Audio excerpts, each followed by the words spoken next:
Delighted to be here this morning and humbled also to be making this presentation before my seniors. Allow me to begin by making a disclaimer. One is that, as you all know, that this housing levy is one of the things that was highly litigated. It is still before the courts. So today I'll try and avoid going to the merits and demerits of the housing levy per se, because that judgment will be made on the 24th of November, after which we should be free to talk about it in greater detail. But I'll try and cover as much as I can. Number two, Chair, is that at the end of my submission, hoping that the work of this committee will effect some changes in the Constitution at some point, hopefully, I would like to submit two requests.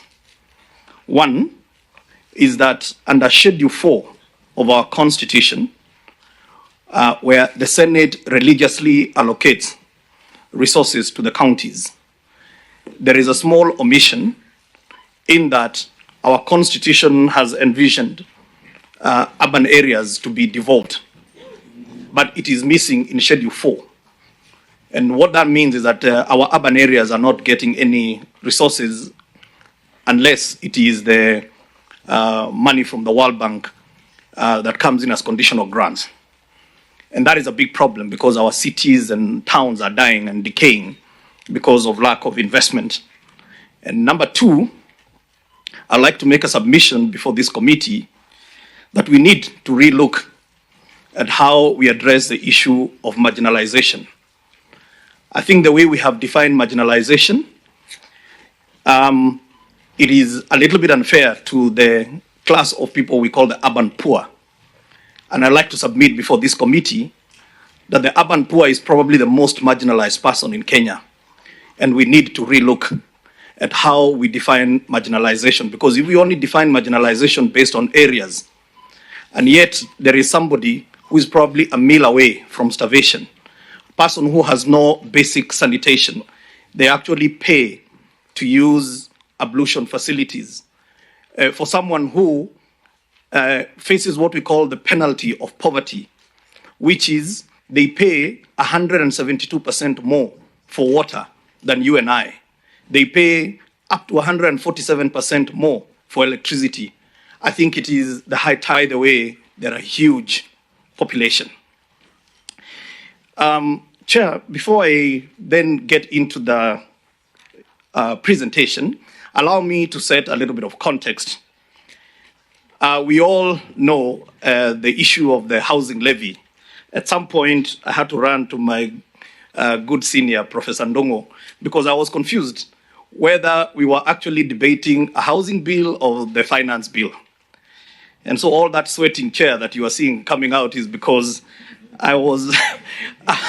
You've become national, very famous with that sweating. And I'm happy you're talking about it because we're wondering what has become of Hinga.